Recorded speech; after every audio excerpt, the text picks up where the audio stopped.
नमस्ते स्वामी जी। तो आज का जो मेरा हमारा पॉडकास्ट है उसके लिए जो जितने भी हम क्वेश्चंस लेके आए हैं वो मैंने मेरी लाइफ से पिछले 1 महीने में मैंने देखे, रिसर्च करा है, मेरी लाइफ से निकले हुए हैं कुछ, मेरे साथ में जो लोग हैं उनके, या जो हमारी तरह हमारी जनरेशन या हमारे से भी आगे वाली जनरेशन है उसके जो कॉमन क्वेश्चंस रहे हैं, मैं कुछ वो क्वेश्चंस लेके आई हूँ। आई होप वो सबको रेलिवेंट लगेंगे। तो जो मेरा पहला सवाल रहेगा स्वामी जी कि आजकल सब बिज़ी हैं, बस खुश कोई नहीं है और इस भाग-दौड़ में ऐसा लगता है जैसे सुकून कहीं खो गया है। एवरीवन इज़ बिज़ी, उनको ऐसा लगता है हमारे पास सब कुछ है आज की तारीख में, पर फिर भी वो खुश नहीं, अंदर से सुकून नहीं है। ऐसा क्यों है और क्या कर सकते हैं इसके लिए? बिजी होने की तो 3 डायमेंशन है। आप मटेरियल पे बिजी हो सकते हैं, आप बॉडी के साथ बिजी हो सकते हैं, या ब्रेन या समाज के साथ बिजी हो सकते हैं। ये 3 डायमेंशन। और बिजी होने से सेटिस्फेक्शन का ना होना, इसका मतलब ये है कि आपके बिजी होने का तरीका ठीक नहीं है। नहीं तो कहीं भी आप बिजी होंगे तो संतुष्टि जरूर आएगी। जैसे हम खाना खाते हैं तो संतुष्टि आनी चाहिए। अगर किसी को नहीं आती है, इसका मतलब उसका बिजी होने का तरीका ठीक नहीं। अब बिजी होने का तरीका क्या है? जिस कार्य पे आप लगे हैं, जहां आपकी डीलिंग कर रहे हैं, चाहे वस्तु के साथ डीलिंग हो, चाहे शरीर के साथ हो, चाहे समाज के साथ हो, यदि उस डीलिंग करते समय आप कंपेयर करते हैं, कंपेयर करने का मतलब होता है आप उसके साथ साथ कुछ और भी मेंटली कर रहे हैं, तो ऐसी दशा में आपको निश्चित रूप से बेचैनी रहेगी। क्योंकि कोई भी डीलिंग हो, वो आपसे 100% मांगती है। वो जो भी सिचुएशन होगी वो आपका 100% मांगती है। आप खाना खा रहे हैं तो खाना जो अपने आप में जो खाना है, ये फूड है, मटेरियल है, वो उसकी भी अपनी अपेक्षा है। जितना आप उसमें इन्वॉल्व होना चाहते हैं, इतना ही वो भी आप में इन्वॉल्व होना चाहता है। तो वो तो 100% होता है, लेकिन आप वहां नहीं है, तो उसके कारण से आपको बेचैनी होती है। ये जो हमारे कंसेप्शन रहता है ना कि मैं जिंदा हूं और ये मैं चेतन हूं और ये जड़ है, ये ऐसा नहीं है। यहाँ सब इक्वली चेतन, ये धरती से लेकर आकाश से पेड़ पौधे पशु पक्षी सब इक्वली चेतन है। ये आदमी की गलत समझ है कि मैं श्रेष्ठ है। ऐसा नहीं है। अगर वो श्रेष्ठ है तो चलो ठीक है, रोटी के बगैर जी के दिखाएं, सांस लिए बगैर जी के दिखाएं, सूरज के बगैर जी ले, नहीं जी सकता, क्योंकि इन सबसे मिलकर उसका जीवन बना है। जो वो है वो इन सबके साथ है।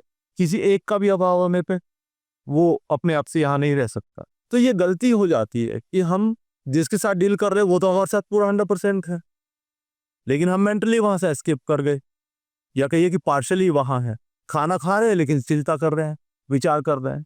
मल्टीटास्किंग जिसे आप कहेंगे। हाँ, मल्टीटास्किंग इज़ डेड। मल्टीटास्किंग, इसको अब ये आधुनिक जगत में क्या क्या भाषा निकाल जी। जिस पल आप जो कर रहे हैं बस वही करो, इसके अलावा कहीं और ना हो। अगर आपको चिंतन भी करना है तो वो जो कर रहे हैं, सपोज आप रोटी खा रहे हैं तो आप रोटी का ही विचार करो। मान लिया आपको विचार कहीं बार बार कहीं और मन जा रहा जो आपके कंट्रोल में नहीं, तो उसी का रोटी टुकड़ा तोड़ रहा हूं, उठाया, मुंह में रखा, चबाया, उसी का विचार जो आपकी कथनी और करनी है वो एक रखो। यदि आप उसको एक रखते हैं तो आपको कभी बेचैनी नहीं आए। और अगर आप उसको एक नहीं करते हैं, आप रोटी की जगह सामने कोई व्यक्ति हो सकता है, कोई वस्तु हो सकती है, यानी जिसके साथ भी आप डील कर रहे हैं, वो आपके थॉट्स भी हो सकते हैं। तो एक चीज के साथ एक समय में एक चीज के साथ ही आप हो सकते हैं। अगर आप एक से ज्यादा की चीजों के साथ होने का प्रयास करते हैं, इसका मतलब आपका डिवीजन हुआ। अब डिवीजन होगा तो स्वाभाविक है, फिर संतुष्टि कहां से आएगी? आपने 20% वहां से एस्केप कर दिया तो 20% आपको बेचैनी हो जाएगी। आपने ज्यादा कर दिया तो ज्यादा हो जाएगी। जो जितना ज्यादा करता है वो उतना ज्यादा यहाँ दुखी है। तो हमें चाहिए कि एक समय पे एक ही काम करे। अगर हमारे को नहीं रुका जा रहा, दिमाग चल ही रहा है कंट्रोल में, इसको कि कंट्रोल में हमारा है ही नहीं, जैसा जीवन चलता है लोगों का, तो दिमाग को भी उसी जगह चलाए, उसी क्रिया में चलाए। जैसा क्रिया है वैसा ही हमारा विचार हो, जिसको कथनी और करनी एक कहते हैं। कहीं भी किसी को अगर कहा गया है, जैसे बुद्ध ने कहा, भाई अगर आप हाथ भी हिला रहे तो आपको पता हो। पता होने का मतलब यही है कि आपका ब्रेन और आपकी बॉडी एक साथ हो, तभी तो आप जिएंगे। यदि बॉडी यहाँ है और ब्रेन कहीं और है तो जीवन कहाँ होगा? वो तो पार्शल हो जाएगा। तो बेचैनी का एकमात्र कारण ही यह है कि हम डिवाइडेड रहते हैं। अब डिवाइडेड क्यों है, ये समझने लायक बात है। यहाँ जब तक इस बात को नहीं समझेंगे कि क्यों गलती हो रही है, कहाँ गलती हो रही है, तरीका क्या है किसी काम को करने का, तब तक वो गलती होती रहेगी। मान लिया मैं ब्रह्म ज्ञान को लेकर भाई आप ध्यान करो, समाधि करो, एकाग्रता लाओ, साक्षी हो जाओ, मैं इन सारों की बात करने लगूं, ठीक है, ये सारी चीजें हैं, पर ये परिणाम है। किसी क्रिया का परिणाम है ध्यान, किसी क्रिया का परिणाम है साक्षी, किसी क्रिया का परिणाम है समझ। आपने अगर खाने में गलती की है और आपकी जीभ कटती है, तो वो आप साक्षी होने से जीभ ठीक नहीं हो जाएगी, ये जीभ कटना ठीक नहीं हो जाएगा। वो करने का तरीका, हमें व्यवहार करने का तरीका हमें ठीक करना पड़ेगा। तो व्यवहार करने के तरीके में हमारी गलती आई है, समझने में कहीं कोई गलती नहीं आई है, यहाँ जो हमारा जीने का तरीका है उसमें गलती आ गई, जिसके परिणाम में हमें दुख आ रहा है, तो उसको ठीक करना पड़ेगा। और उसका एक ही तरीका है कि आप अपनी जरूरत को देखो, आप यहाँ हैं, जिंदा हैं, अपनी जरूरत को देखें। आपकी जरूरत क्या है, आप चाहते क्या है इस पल। खाना खाने की सपोज मांग हुई, या किसी से बात करने की मांग हुई, या कुछ और एक्सरसाइज करने की मांग हुई, वो आपकी जरूरत है क्या इस पल की, क्या वो आपको जीवन दे रही है, या किस तरीके से जीवन दे रही है। जब तक आपको इस बात का नहीं पता है कि वो चीज आपके लिए कितनी वैल्यूएबल है, वैल्यूएबल मतलब जीवन के साथ कितनी कनेक्टेड है, उसका जीवन के साथ क्या संबंध है, जब तक आपकी सामान्य भाषा में जब तक आपको उसकी वैल्यू का नहीं पता होगा, तब तक आप उसको ठीक से केयर पूर्वक नहीं कर पाएंगे, सावधानी पूर्वक नहीं कर पाएंगे। वैल्यू आपको उस वस्तु की के प्रति आपको एकाग्र होना सिखाना। जैसे बहुत कीमती चीज है, मेरे पास मान ली करोड़ों रुपए मुझे कोई दे दे या कोई हीरा दे दे, तो मैं बड़ा संभाल के रखता हूँ ना चीज, और बैग में तो नहीं रख देता, सड़क पे तो नहीं रख देता, क्योंकि हमारा दिमाग में इस तरह का आ गया है, इस तरह का सिखा दिया गया है, हमें वैल्यू के हिसाब से हो गया। और ये कुछ गलत नहीं है, लेकिन जो एग्जैक्ट सेंस में वैल्यू होनी चाहिए, वस्तु की वैल्यू सिखा दी, थॉट की वैल्यू नहीं सिखाई, जीवन की वैल्यू नहीं सिखाई। तो वस्तु के प्रति तो हम होते चले गए, वस्तु हम एक्युमुलेशन शुरू कर दिया, दुनिया भर का पैसा आ गया, गाड़ियां आ गई, मकान आ गया, सब कुछ आ गया, लेकिन हमें थॉट्स, विचार को कैसे, उनकी क्या वैल्यू है, उनका क्या इम्पैक्ट हमारे जीवन पे आता है, या हम जो जिंदा हैं, हम जो शरीर हमारा है, इसका क्या इम्पैक्ट हमारे जीवन में आता है, किस तरीके से आता है, इसको भूल गए। इसी कारण से जीवन में दुनिया भर का स्ट्रेस आ गया और दुनिया भर की बीमारियां आ गई।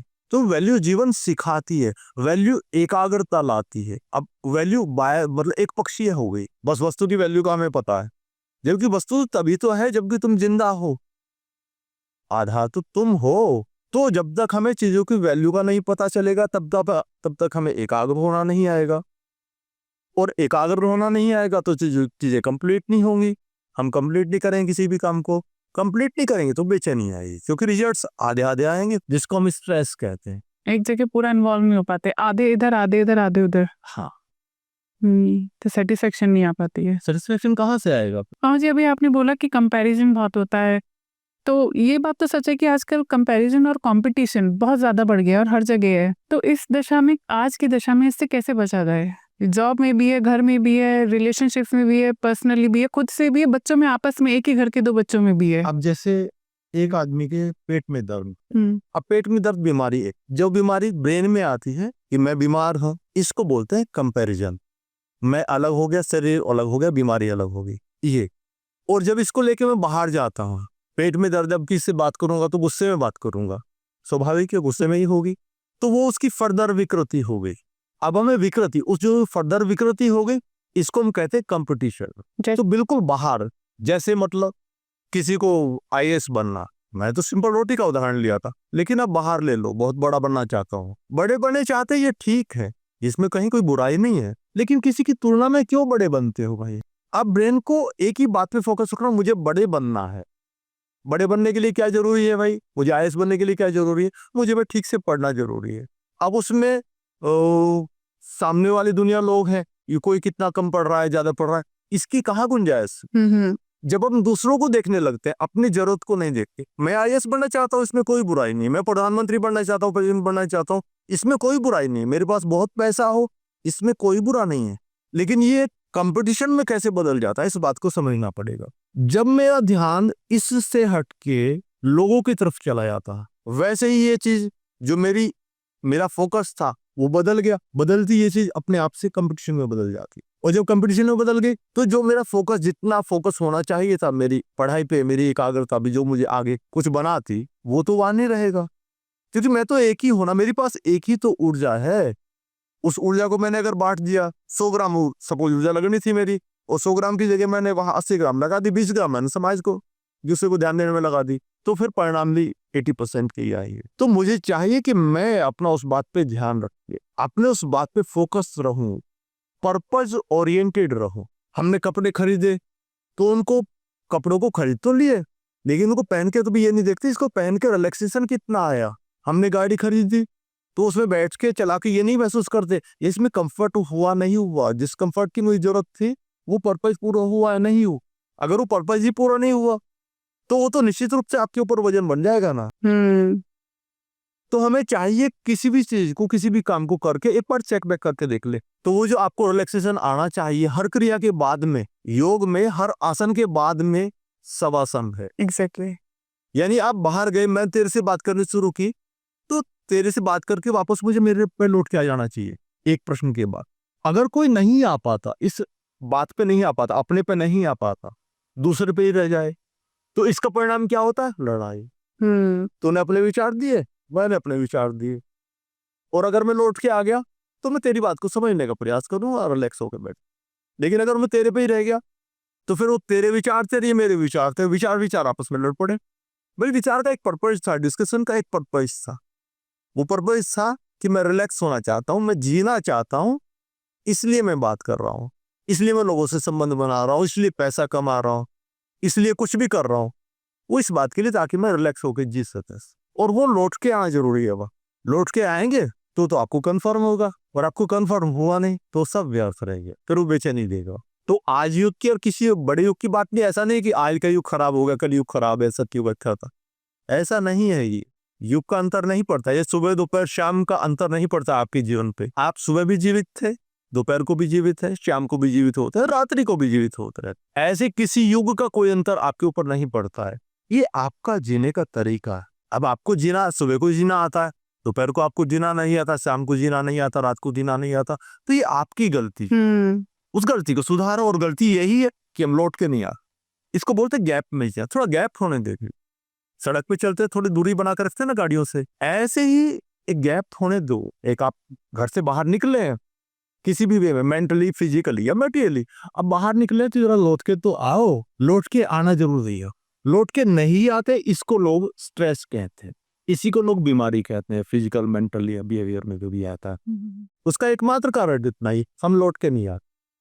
स्वामी जी, आपने एक जो बात बताया और वंदना ने जो पूछा, जो बिजी लाइफ का हम लोग बात करते हैं, तो कभी कभी ऐसा होता है कि जैसे हम लोग सोचते हैं कि ये काम करना है, ये काम करना है, बहुत सारा काम आता है दिमाग में, और जब दिन का अंत होता है तब मैं देखता हूँ कि मैंने 10 काम सोचा, उसमें से सिर्फ एक ही काम हुआ, और बहुत दुख होता है। इससे हम कैसे बच सकते हैं कि ऐसे दुख करके अगला दिन ना खराब हो? दुख होना स्वाभाविक है, अगर रोटी खाएंगे तो दुख होगा, वो स्वाभाविक है। अब वो काम अधूरा क्यों हुआ, ये समझने लायक बात है। हमें सोने से पहले, ठीक है, हमने अभी 10 काम करने थे, 9 किए, 9 नहीं किए, 1 किया, तो जो किया वो कितने, किस तरीके से किया, कितना किया, और जो नहीं किए वो कितने % किए, कितने % नहीं किए। क्योंकि आपने मान ली 10 सोचे हैं और 9 आपने किए हैं या 1 आपने किया है, कोई अंतर नहीं है। मुख्य बात है आपने 10 चीजें यहाँ से उठाई तो आपने तो 10 के लिए ऊर्जा वेस्ट कर दी, यहाँ से बाहर ऊर्जा फेंक दी। अब आपने वहां मान ली 1 काम किया, 9 किया, उससे तो कोई अंतर नहीं पड़ता। वो सिर्फ डिग्री का, आपकी ऊर्जा के लॉस का डिग्री का आंसर, बाकी लॉस तो है ना। वो किसी को 10% है, 90%, वो एक अलग बात है, पर लॉस है, और लॉस है तो स्ट्रेस है, दुख है, राइट। पर ये दुख किसी बात को बता रहा है, ये नहीं कह रहा कि तुम दुखी हो जाओ, वो ये कह रहा है कि तुमने ये गलती की। कोई भी दुख आता है उसके पीछे पर्पज है। देखो यहाँ कुछ भी घट रहा है ना, यहाँ सुख या दुख, उसका एक पर्पज, वो कुछ कह रहा है आपको। जब तक आप उसको नहीं समझेंगे तब तक आप उसके पार नहीं जा सकते, तब तक आप अगला कार्य ठीक से नहीं कर सकते। करेक्ट। तो वो दुख या सुख वो इतना ही बता रहा है कि ये आपने कार्य कंप्लीट किया है, ये कार्य आपने इनकम्प्लीट किया है। इनकम्प्लीट किया है तो क्यों किया इनकम्प्लीट, क्या रहा, उसको समझ लो। उसको समझ से ही वो जो दुख आपको हो रहा है वो अपने आप से विदा हो जाएगा, और दुखी होकर रह गए उस तरफ जाने। वही बात है, मैंने कहा लौट के आओ जरा, देखो जो मैंने ऊर्जा सुबह जो मैंने अपने पैसे लगाया था मार्केट में, आपको रिटर्न्स मिली है। अगर नहीं मिली तो दुख आएगा, लेकिन वो दुख के लिए नहीं आ रहा है, वो वो आपको समझाने के लिए आ देखो आपकी इस डायमेंशन में कमी रही, इसको पूरा कर लो और बस ठीक है। तो दुख बुरी बात नहीं है, सुख बुरी बात नहीं है, समझो उससे बस वो जो कह रहा है। देखो कहने के तरीके होते हैं, कुछ तरीके हैं जो वस्तु के साथ उठापट करके कही जाती है, कुछ ऐसा होता है जो बोल के कहा जाता है, एक्सप्रेस किया, ये एक्सप्रेशन के तरीके हैं। कुछ फीलिंग्स में एक्सप्रेशन होता है, तो ये एक्सप्रेशन के तरीके। पर कोई भी जो फीलिंग है, जो आपका एक्सप्रेशन है, वो एक्सप्रेशन आपको कुछ बता रहा है, करेक्ट। उस बात को समझने का प्रयास करो, ये एक्सप्रेशन आया क्या, ये कह क्या रहा है, किसके बारे में है, जिसके बारे में भी है, चाहे पॉजिटिव हो या निगेटिव हो, इसका मतलब वहां कुछ छूट गया। नहीं तो एग्जैक्ट अगर हो जाएगा तो उसकी मेमोरी नहीं बनेगी, ना उसका सुख आपको आएगा ना दुख आएगा, आप बियॉन्ड हो गए, करेक्ट। तो जिसको आप सुख कह रहे हैं वर्तमान में, वो जो सुख का एक्सप्रेशन आ रहा है, इसका मतलब वहां कुछ छूट गया, आगे कुछ ऐसा रह गया जो आपको और करना चाहिए था। आपने 99% काम कर लिया, लेकिन 1% कुछ चूक गया। वो सुख आपको बस ये बता रहा है, भाई 1% चूक गया यार, ये क्यों छोड़ दिया, इसे निपटा, ताकि सुख भी ना रहे। तू बियॉन्ड के लिए है, तू बियॉन्ड है, कुछ भी करता है उसी के लिए है, बियॉन्ड पे जा। तो सुख इस बात के लिए कह रहा है, और जो दुख आ रहा है वो इस बात को कह रहा है कि आपने कुछ, आप बियॉन्ड के लिए हो, लेकिन आपने बहुत लिमिटेड कुछ किया है, करेक्ट, जिसके परिणाम में आपको दुख आ रहा है। तो कुछ भी करो, एक बार लौट के देख लो, चेक बैक कर लो। स्वामी जी, लोग कहते हैं कि शांति अंदर होती है, पर जिंदगी में अगर इतना स्ट्रेस हो और जिंदगी स्ट्रेस से भरा हो, तो ये शांति कैसे मिलेगी लोगों को?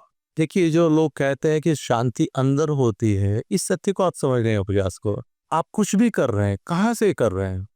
आपको अगर भूख ना लगे तो क्या आप विचार करेंगे कुछ रोटी खाने का? तो ये ठीक कहते हैं वो कि शांति अंदर ही होती, लेकिन उसके लिए बाहर भी तो चीजों का को पूरा करना जरूरी है। उस शांति को बनाए रखने के लिए, क्योंकि वो अंदर और बाहर का ये जो खेल, जो हमें लगता है डुअलिटी जो लग रही है, ये एक्चुअली डुअलिटी नहीं है। इसको गौर से हम देखेंगे इस पहलू पे, क्योंकि जो शांत होगा वो विचार करके देखेगा तो वो पाएगा यार दो कहाँ है। यदि मैं रोटी खा के संतुष्ट हुआ हूं, इसका मतलब मेरी शांति जो है वो, और जो मैं भूखा था वो, और ये जो रोटी, ये तीन चीजें नहीं है। यहाँ अंदर और बाहर जैसी कोई चीज नहीं है, यहाँ शांति और अशांति जैसी भी कोई चीज नहीं। किसी क्रिया की पूर्णता या अपूर्णता, पूर्णता आ गई तो मेरे अंदर कोई मेमोरी जैसी चीज नहीं है, ना शरीर की मेमोरी है, ना जगत की मेमोरी है, ना किसी होने की मेमोरी। अगर पूर्णता होती है तो ऐसा होता है, अपूर्णता है तो जिस लेवल की अपूर्णता, जिस डेप्थ की अपूर्णता है, उस लेवल की पीड़ा हमें होती है। वो बाहर मेटेरियल की हो सकती है, वो आपके पोस्ट प्रोसेस की हो सकती है, वो आपको फिजिकल लैक ऑफ एनर्जी की हो सकती है। उसी तरह का आपको फिर दुख आएगा। तो हमें चाहिए कि हम जो कार्य करते हैं, जो भी कार्य करते हैं, उसको ठीक से करें। फिर वही लौट के आता, जो भी कार्य करते हैं उसको अपनी जरूरत बना के करें, उसको समझे कि उसका आपके जीवन में क्या रिलेशन है, उस रिलेशन को समझने का प्रयास करें। आपने खाना खाया, एक बार जरा देख लिया भाई संतुष्टि हुई क्या? आपने गाड़ी खरीदी, एक बार जरा देख लिया भाई ठीक है, संतुष्टि हुई क्या? आपने कपड़े खरीदे, एक बार जरा पहन के देख लिया भाई रिलैक्स फील हुआ क्या? ऐसे नहीं चलेगा कि आप किसी और से पूछे मैं कैसा लग रहा हूं, मेरे कपड़े कैसे लग, ये तो फिर गलती बात है। क्योंकि यहाँ यहाँ व्यक्ति है, समाज कभी पैदा ही नहीं हुआ। यहाँ ये जो समाज पैदा हुआ है, ये हमारी ब्रेन की डिफॉर्मिटी है। तो मुझे हर समय मेरे पे केंद्रित रहना है, कुछ भी करूं देखूं लौट के भाई मुझे चाहिए था मिल गया, बस ठीक है। और मिलने का नक्सल हो जाए कि आपको उसकी कोई मेमोरी नहीं होगी, ना उसकी मेमोरी होगी, ना शरीर की मेमोरी होगी, ना जगत की मेमोरी होगी। ये कंप्लीशन का, किसी भी कार्य के कंप्लीशन का सहज परिणाम होगा। स्वामी जी, हमने लाइफ के बारे में बहुत बात करी, पर एक बहुत इंटरेस्टिंग क्वेश्चन मुझे बहुत लोगों से सुनने को आता है, पूछते भी हैं कि मैंने उस चीज़ के लिए भगवान की इतनी पूजा करी, मुझे तो मिला नहीं। मैंने तो इतने अच्छे वो करे थे पूजा पाठ, मेरे साथ तो फिर भी गलत हो गया। तो एक बहुत इंटरेस्टिंग सा सवाल है मेरे पास, क्या भगवान सच में सुनते हैं या ये सिर्फ हमारे मन का एक इल्यूजन है? कि पहले तो ये समझना पड़ेगा भगवान कहते किससे हैं। भगवान का मतलब एक ऐसी एनर्जी जो है जो हमें जीवन देती है। एक एनर्जी का ऐसा रूप जो हमें जीवन दे रहा है, जो हमें बियॉन्ड द थॉट्स कर देता है। थॉट्स के अंदर अंतर्गत है शरीर और जगत। अगर आपको थॉट ना हो तो ना कुछ शरीर है। जैसे लोग कोमा में चले गए, एग्जैक्टली। थॉट तो गया ना, तो कहाँ उनको शरीर का, कहाँ खाने पीने का, कहाँ जगत नहीं। जो कोमा में चले जाते वो सोए भी नहीं है ना, जागे हैं पूरे, लेकिन थॉट्स से डिस्कनेक्ट हो। एग्जैक्टली। तो ये जो भगवान की बात है, ये है जो आपको ऊर्जा दे रहा है, वो आपके लिए भगवान है। अब ये बात है कि हम भगवान की पूजा करके हमें संतुष्टि नहीं मिली, हमने जो चाहा था वो नहीं मिला, और किसी को मिलता भी है, ऐसा तो नहीं कि नहीं मिलता। तो फिर मामला क्या है? अब यहाँ कार्य के अलग अलग लेवल हैं। जैसे एक स्वीपर का पोस्ट है, उसके लिए किसी आदमी को बहुत ज्यादा प्रयास करने की जरूरत नहीं सिलेक्शन के लिए। क्लर्क बनना चाहता है तो सिलेक्शन के लिए अलग मेहनत की जरूरत है। अफसर बनना चाहता है तो अलग मेहनत है। सीईओ बनना चाहता है, एग्जीक्यूटिव बनना चाहता है, अलग मेहनत है। तो वो आपकी जो एकाग्रता है, वो जो कंटिन्यूटी है, वो कंटिन्यूटी आपको एकाग्रता का एक सर्टेन लेवल देगी। जिस दिन वो एकाग्रता का सर्टेन लेवल आ जाएगा, उसी पल आपका कांटेक्ट मोदी से हो जाएगा। फिर मोदी अपने आप से फोन करेगा, बोले बता क्या बात, क्या चाहिए तुझे, क्यों याद करोगा। ऐसे ही सूक्ष्म जगत है, देव हैं, आदि शक्ति हैं, ब्रह्मा विष्णु महेश हैं, दूसरे हैं। ऐसा नहीं वो नहीं है, वो है। लेकिन उन तक हमारी जितनी रिक्वायर्ड एनर्जी हमें चाहिए, जितनी रिक्वायर्ड हमें एकाग्रता चाहिए, जब उतनी रिक्वायर्ड एकाग्रता से हम उनको पुकारते हैं तो एक पल में सामने आ जाते हैं। लेकिन वो रिक्वायर्ड लाने में हमें प्रयास करने में मेहनत करनी पड़ती है। जैसे आज ही अगर हम 1 लाख रुपए कहीं से कमाना चाहते हैं, तो आज ही तो नहीं मिल जाएंगे ना। उसके लिए पता चला 1 महीना काम करना पड़ा, किसी को 1 साल काम करना पड़ा, किसी को 1 घंटा काम करना पड़ा। ये उसकी एकाग्रता पर डिपेंड करता है। तो वो सारा का सारा जो हम प्राप्त करना चाहते हैं, उसके लेवल के अनुरूप हमें देना भी होता है। देते हैं नहीं तो मिलेगा कहाँ से? तो ये हमारी, हम सोचते बहुत है, सोचते इतना है, करते इतना सा है। अब मिलेगा तो इतना सा ही, तो बेचैनी स्वाभाविक रहेगी। भाई सोचो इतना, ठीक है, और करो इतना। एक और स्वामी जी किसी ने मुझसे, मतलब हम बात कर रहे थे एक बार कर्म और किस्मत की, और या हम जो प्रारब्ध भी आप कभी कभी यूज करते हैं, तो ये क्वेश्चन आया था कि जो डेस्टिनी होती है, क्या ये फिक्स होती है या हम अपनी चॉइसेस से कुछ चूज करके अपनी लाइफ में हम सुकून भी कमा सकते हैं? देखिए, वैसे तो इन प्रश्नों से बहुत फायदा नहीं है। मैं तुम्हारी जानकारी के लिए बता देता हूँ सारी चीज। जैसे तुम्हें शरीर मिला, जैसे हम यहाँ बैठे बात कर रहे हैं, ठीक है, हम यहाँ बैठे हैं, ये तो ठीक है, बाय नेचर ऐसा है, हमें शरीर मिल गया। लेकिन इसको क्या बात करनी है, ये हमारे हाथ में। ये डेस्टिनी नहीं है, ये हमारे प्रयास है। ठीक है। हम जैसे देखेंगे वैसे हम हो जाएंगे, और उसके अनुरूप फिर हम सुखी और दुखी होते रहते हैं।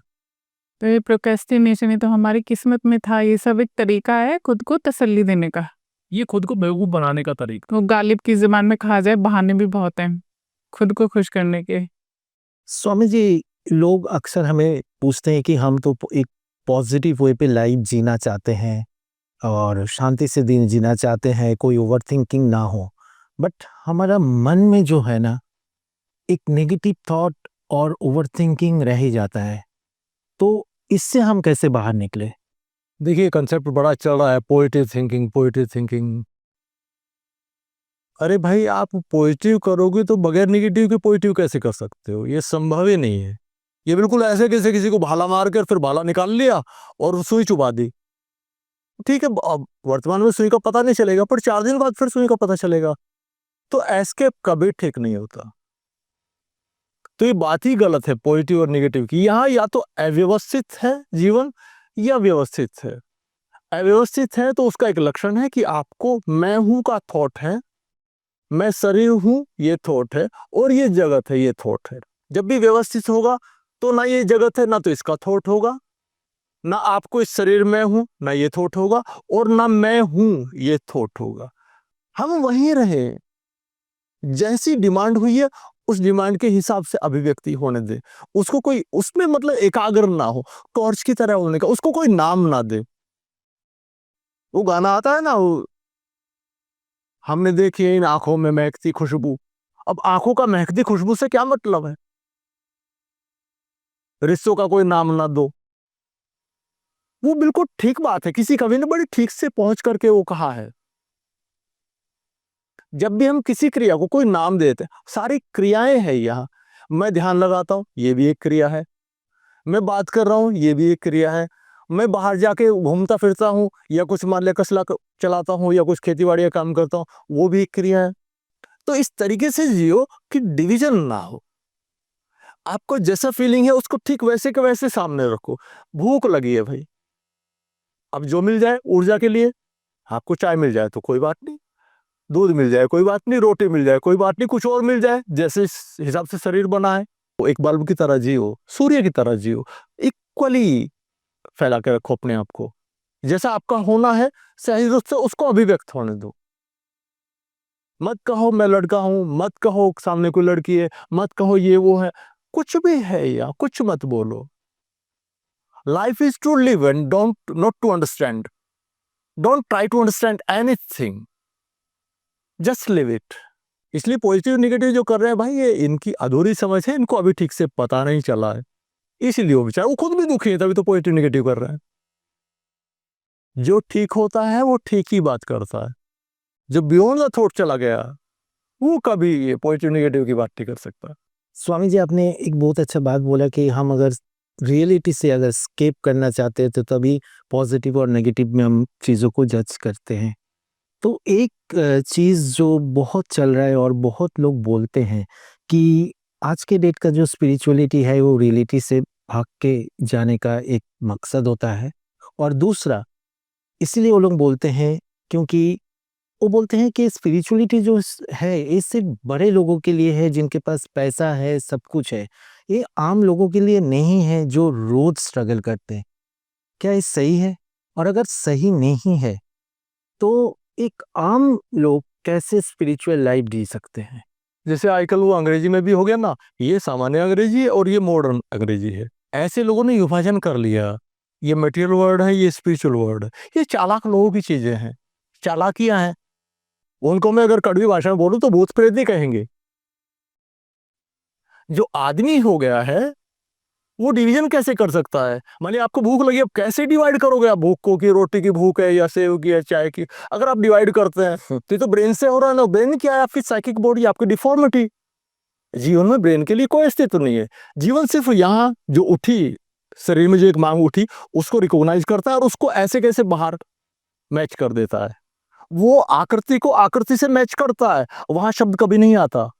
ये शब्द लोगों के बीच में आ गया, मैं हूं, मैं शरीर हूं, मैं विवेकानंद हूं और मैं आगे कुछ और, ये जगत है। ये सारी की सारी डिफॉर्मिटी है।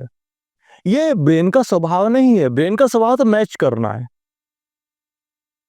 यहां एक आकृति बनेगी, एक डिमांड बनेगी, उसको बाहर वो मैच करके मिला देगा और बस वो विदा हो जाएगी बात। फिर वननेस में ये जैसा जीवन है, वननेस कहना भी बेवकूफी है।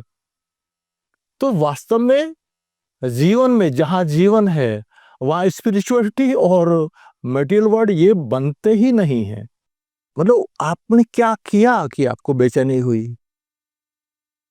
जब तक आप उसको उल्टा नहीं करेंगे, उसको ठीक नहीं करेंगे, तब तक जो भी आप करोगे वो निश्चित रूप से पाप होगा, चाहे वो मेडिटेशन ही क्यों ना हो।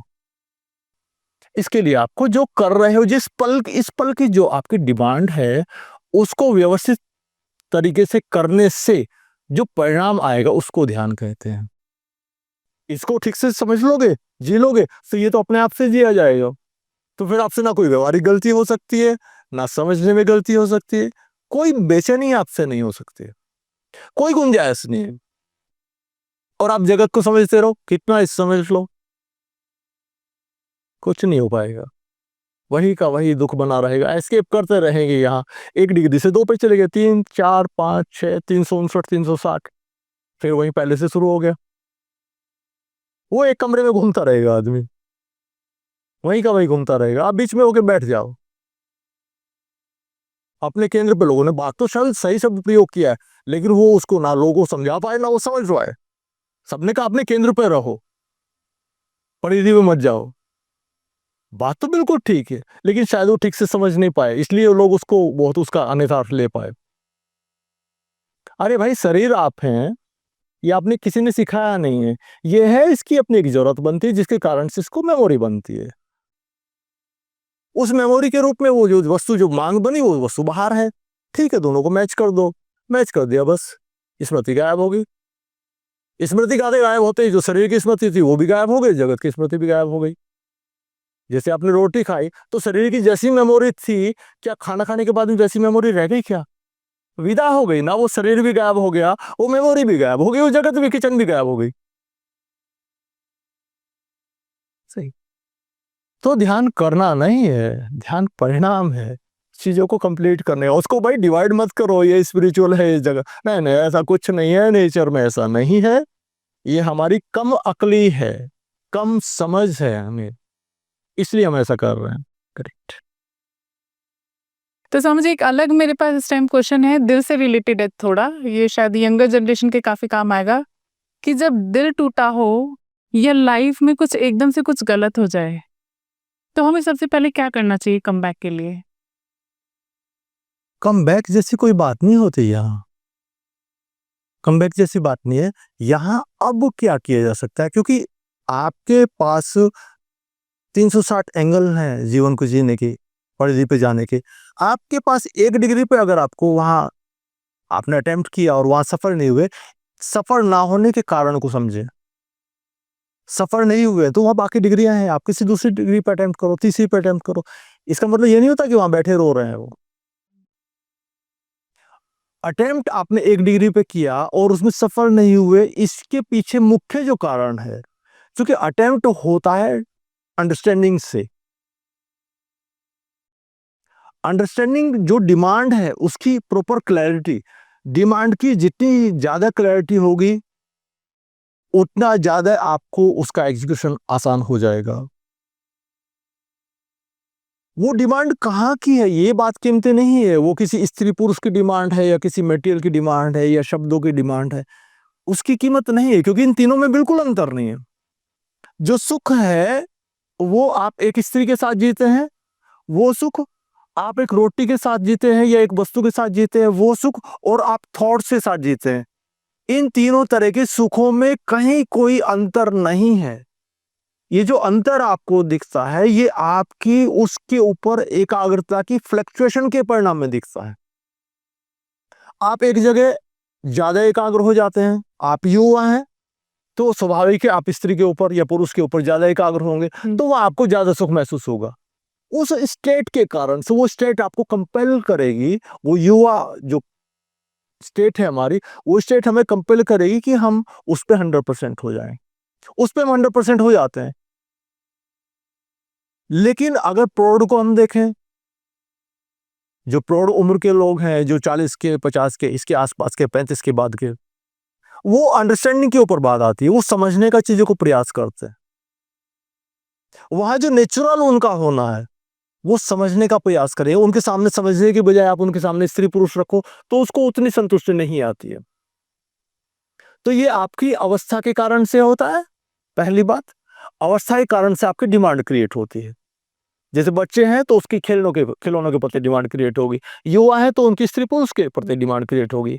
वो प्रौढ़ हो गए यानी 35 से ऊपर के 50-55 तक के, तो उनकी अंडरस्टैंडिंग के प्रति डिमांड क्रिएट होगी। वो नेम फेम चाहेंगे। उससे कोई ऊपर हो गया, बूढ़ा हो गया, तो वो चाहेगा यार बस ठीक है, जस्ट डिमांड क्या है भाई, पेट साफ रहे और मैं बस वो आराम से रहूं, रिलैक्स जीवन जिएगा वो। ये अवस्था के हिसाब से, तो ये अवस्था के कारण से डिमांड। तो आपकी नीड, आपको जितनी ज्यादा क्लैरिटी होगी उतनी ज्यादा आपको संतुष्टि होगी। समझिए एक क्वेश्चन है कि अक्सर ये कहा जाता है दूसरों के लिए जियो, दूसरों के लिए करो, दूसरों, पर जब इस सिचुएशन को इतना ज़्यादा सुन के कभी खुद के लिए जीते हैं, खुद के लिए आई पर आ जाते हैं, तो वहाँ फिर एक लोग बोलते हैं कि बहुत सेल्फिश हैं, सेल्फ सेंटर्ड है, या एक ईगो का नाम दिया जाता है, बहुत ईगोइस्टिक है। बात तो ठीक है, मैं आई पे जीऊं, मैंपन पे जीऊं, मेरे लिए जीऊं, तो स्वाभाविक है छोटा सा हो गया, बहुत छोटा सा हो गया। दूसरों के लिए जीऊंगा तो स्वाभाविक है थोड़ा सा बड़ा हो गया। लेकिन अगर जीवन के लिए जीऊंगा मतलब 360 डिग्री मैंने कवर कर ली। इससे बड़ा डायमेंशन तो कोई सोचे कि सब कुछ छोड़ के मैं अपने लिए जीऊंगा तो सुखी हो जाएगा, नहीं नहीं, कोई गुंजाइश नहीं। विकास अभी तो हुआ भी नहीं, शुरू ही हुआ है भाई।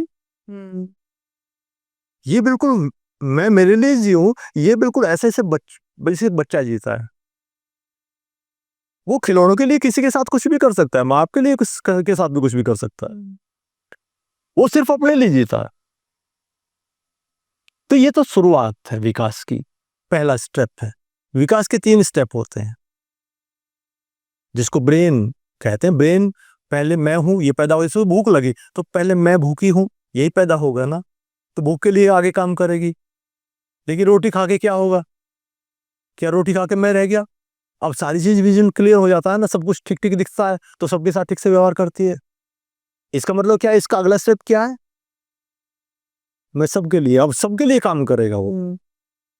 बिल्कुल। ठीक इसी क्रम में ये जो मैं हूं है अपने लिए जीना, ये तो सबसे छोटी बात है। ये अत्यधिक तीव्र पीड़ाओं में जीने वाली अवस्था है। इससे बाहर निकलेगा तो जिसको थोड़ी कम पीड़ाएं होंगी वो सबके लिए जी रहा होगा, पर अभी पीड़ा है पूरी की पूरी, क्योंकि सबके लिए जी रहा है।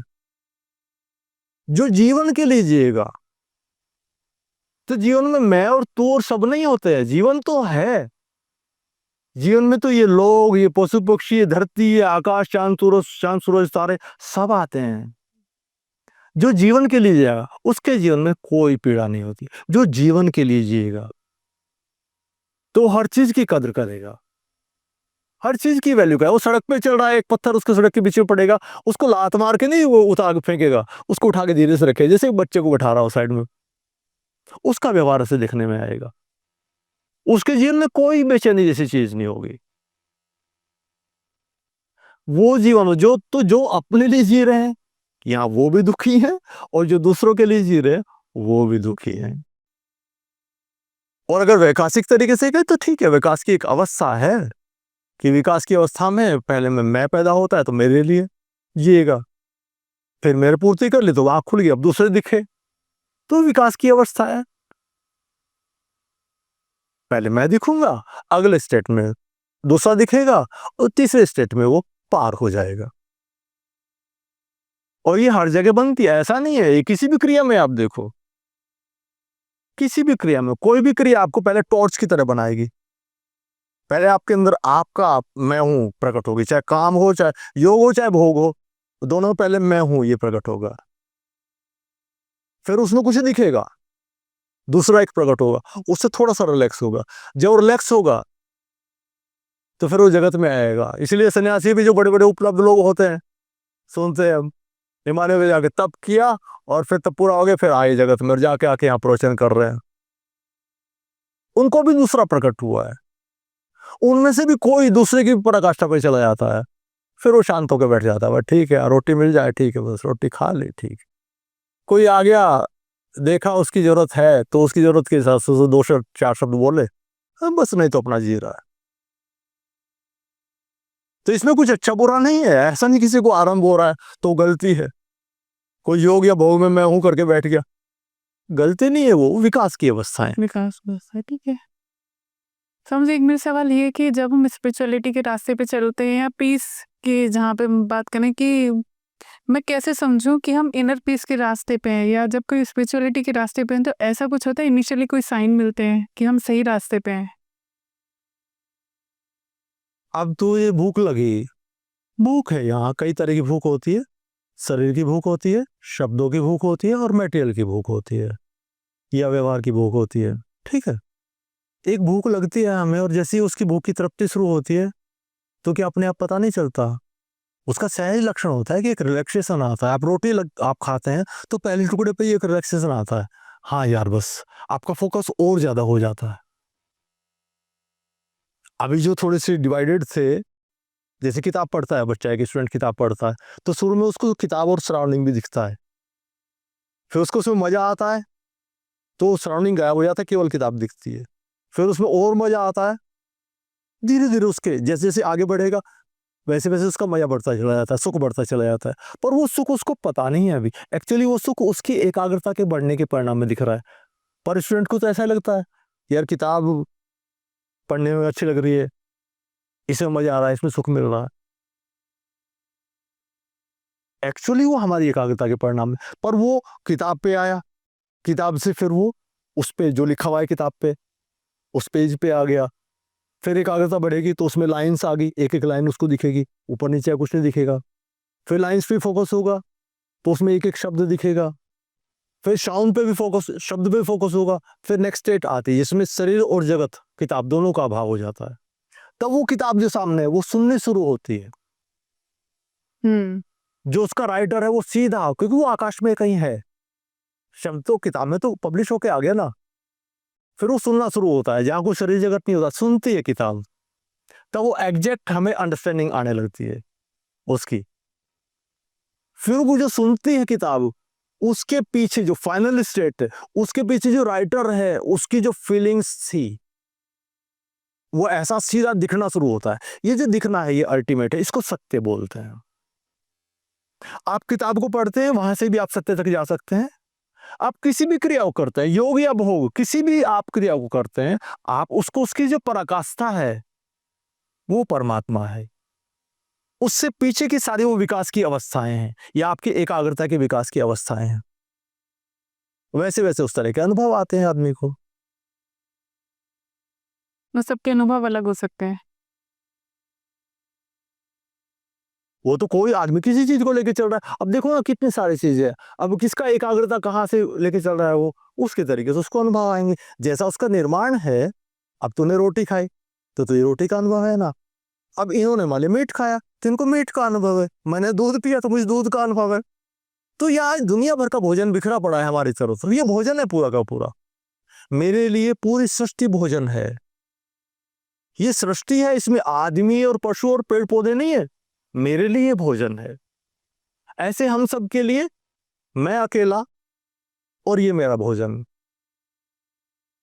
तो भोजन के 5 प्रकार वहां होते हैं। वस्तु के रूप में सीधा, आप स्मेल के रूप में ले सकते हैं दूसरी तरह का भोजन, आप टच करके ले सकते हैं तीसरी तरह का भोजन, चौथा आपको सुन के ले सकते हैं चौथी तरह का भोजन है, और पांचवा कुछ देख के आप भोजन लेते हैं, विजन के माध्यम से लेते हैं। ये 5 प्रकार के भोजन है। तो सबके लिए सब कुछ उससे शरीर से बाहर जो भी है भोजन है, इसमें से जैसी उसको जरूरत होती है वैसे वो लेता रहता है। तो स्वामी जी, अभी हमारी बातचीत हो रही थी और अभी आपने हमारी बातचीत के दौरान मैंने गौर किया, आपने बोला कि आपका ये कहना है कि सब क्रिया समान है और सबका परिणाम जो है वो भी समान है। तो जो हमारे महापुरुष रहे हैं और जिन्होंने कहा है, उन्होंने डिवाइड किया जगत और अध्यात्म, ये 2 चीज कही है, इनका क्या मतलब है और आप इसके बारे में क्या कहना चाहेंगे? देखिए उन्होंने जो कहा है वो बिल्कुल ठीक कहा है। जीवन जो है वो डुअलिटी से बना है। जब तक जीवन है, कोई भी शरीर है, तब तक 2 चीजें होंगी, एक शरीर होगा एक जगत होगा, एक सुख होगा एक दुख होगा, एक दिन होगा एक रात्रि होगी। ये होंगे ही होंगे, इसमें कहीं गड़बड़ी नहीं। तो वो जो कहा गया है तो उसमें जो जीवन की आवश्यकता है, जो जीवन की मांग है, जब वो डेवलप हमारे अंदर होती है, जो क्रिया शक्ति पैदा करती है, मेरे में मैं पैदा करेगी और फिर कुछ करने के लिए कुछ पैदा करेगी। इस क्रिया के, हर क्रिया के 2 आधार हैं, क्योंकि द्वैत से बना है जगत, मैं और जगत 2 है। तो हर क्रिया, क्योंकि आरंभ ही 2 से हुआ है, तो ये 2 चलेगा, जब तक शरीर है तब तक 2 चलेगा। इसलिए जो भी आप क्रिया करेंगे उसके सदैव 2 कारण होंगे। कभी वो क्रिया आपके कारण से हो सकती है, कभी वो सामने वाले जगत के कारण से, सामने जो भी व्यक्ति वस्तु कुछ भी है उसके कारण से हो सकती है। तो जो ये कहा गया है कि अध्यात्म, अध्यात्म किसे कहा गया है? अध्यात्म का मतलब होता है कि जब क्रिया आपके अंदर से हो रही है, आपके कारण से हो रही है, उसको भी आप पूरा कर रहे हैं, और ऑब्जेक्ट के कारण से हो रही है उसको भी आप पूरा कर रहे हैं। पूरा करने का मतलब क्या है? आप उस कंप्लीशन को, उस कार्य को कंप्लीट कर रहे हैं। जैसे तूने मेरे से प्रश्न किया तो मैं तेरे प्रश्न का पूरा उत्तर दे रहा हूं, बगैर अपने समझ को इन्वॉल्व किए तेरे प्रश्न का उत्तर दे रहा हूं। अगर मैं इसमें मेरी समझ को इन्वॉल्व कर देता हूं, मेरी इंडिविजुअलिटी को इन्वॉल्व कर देता हूं, तो ये तेरे ऊपर एक तरीके से वो, मतलब तेरे ऊपर हिंसा हो जाएगी। इसको हिंसा बोलेंगे। क्योंकि तुझे चाहिए थी 1 रोटी और मैंने दे दी तुझे 2 रोटी, तू कहाँ रखेगी? वो तुझे बेचैनी पैदा करेगी। और मान लीजिए मुझे रोटी चाहिए और मुझे चाहिए एक और मैंने ले ली दो, तो मेरे प्रति हिंसा दो तरीके से, तो प्रत्येक क्रिया दो कारणों से होती है, मेरे कारण से भी होती है, सामने वाले कारण से भी होती है। So we believe that you have enjoyed this podcast and it has answered a lot of questions which is coming in your mind. This is just a beginning. So if you have any questions or if you are facing any challenges, do let us know. Vandana, how they can connect with us so that we can take their questions or challenges and put it across to Swamiji so that he can address those challenges. Definitely बहुत ही आसान है and I want you all to come together in this beautiful journey. तो bio में एक link है, don't forget to send your questions so we can include your question in our upcoming next podcast. Sure. So click the link in the bio, send your questions, and also if you really like this, subscribe our channel. Yes. And if you feel that someone needs this podcast, needs to hear this podcast, do share with him or her and spread the missing piece all across. So thank you so much for watching this episode. If you really liked it, do subscribe our channel, and if you feel someone need to listen to this podcast to change his or her life, do share it with him or her and spread the missing piece across the world. Till then, take care and enjoy life.